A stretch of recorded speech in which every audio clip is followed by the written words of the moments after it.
Eto na ba yun, yung bagong collaboration ng Mobile Legends? Tignan nyo guys, kukunin natin lahat to. Wala tayo ititira kahit isa. Kahit magdalawang ulit tayo dito ng draw guys, hindi tayo mauubusan ng Dayas. Ubus sa akin to guys, tignan nyo yung Dayas ko, 1,000,000. Sa mga magugulang dyan sa Tekken guys, si Chun-Li yung pinakamahirap kalaban, lalo na kapag kapalo yung gumagamit. Kaya ito unahin natin.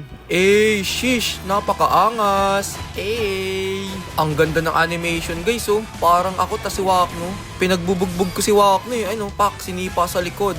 Rayuma in talaga pagka ganun ginawa ko kay Wakno guys. So draw ulit tayo, kunin natin lahat to guys. Sayang kasi pag di natin nakuha to eh. Tsaka worth it yung mga skin guys, ipapakita ko rin sa inyo yung effect na ito. Pero sa separated video na. Eto naman guys, yung animation kay Pakito. Balagbag to guys, tignan nyo. Animation pa lang, ulam na guys. Gantong-ganto gagawin ko kay Wakno pag nakita ako sa personal eh. Isang uppercut sabay susundan ko ng gazelle punch. Ewan ko lang talaga kung hindi rayumahin yun. Pero angas guys eh no. Ang problema lang, di niya kamukha si Pakito. Pero okay yung mga skin guys. Ang aangas ng mga skin. Actually di ko pa nga sila nagagamit eh. Gagamitin ko pa lang kasi inuna ko mag-draw. Tapos itutuloy lang natin dito yung pagdadraw kasi may dalawa pang skin na hindi nakukuha. Yung skin ni Chu pati yung kay Dairot. So ubusin natin to ngayong araw guys. Wala niya. Ito yung tunay na waldas. Ay no, tignan nyo. Draw lang ako ng draw dito.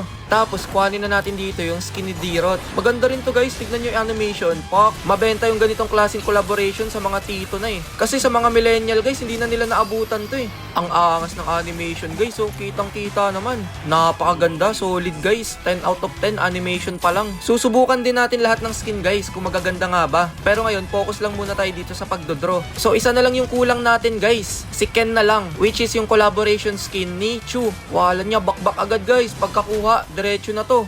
Tignan nyo naman yan guys. Wala niyang effect yan oh. Pak, pag nagpang-abot kami ni Wakno, yan oh, ganyan kalalim yung suntok ko sa tagiliran yan. Napakaangas guys. Tignan nyo naman yan. May sign of the pogi pa. So ayun, ubus sa atin yung collaboration skin. Binalagbag yung QC. Tapos yung Dayas ko parang di nabawasan. Ay alam ko na guys, kunin natin pati yung mga painted skin nila.